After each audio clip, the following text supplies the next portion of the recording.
તો આજે અમે પાછા રેડી થઈ ગયા છે ફરવા જવા માટે, કારણ કે ચોમાસું ચાલે છે ને ચોમાસામાં જ આવા સુંદર નજારા જોવા મળે. એટલે ચોમાસામાં બને ત્યાં સુધી જેટલું ફરાય તેટલું ફરી લ્યા. એટલે અમે પણ ફરવા માટે નીકળી ગયા છે ને અમે જઈએ છીએ આજે વાંગણ.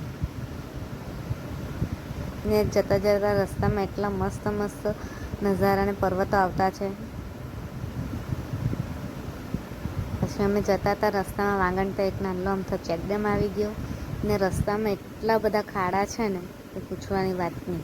વરસાદના લીધે આખો રોડ ધોવાઈ ચાલ્યો. પછી અમે લોકો વાંગણ પહોંચી ગયા ને અમારી ગાડી પાર્ક કરી દીધી.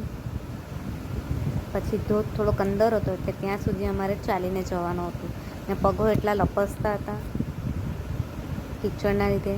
પછી ચાલીને થાકી ગયા એટલે થોડીક વાર એક દુકાને બેસ્યા, કારણ કે કીચડના લીધે પગ બહુ દુખતા હતા અને સરખું ચાલતા બી નહીં ફાવતું હતું. પછી ધોધ પાસે પહોંચી ગયા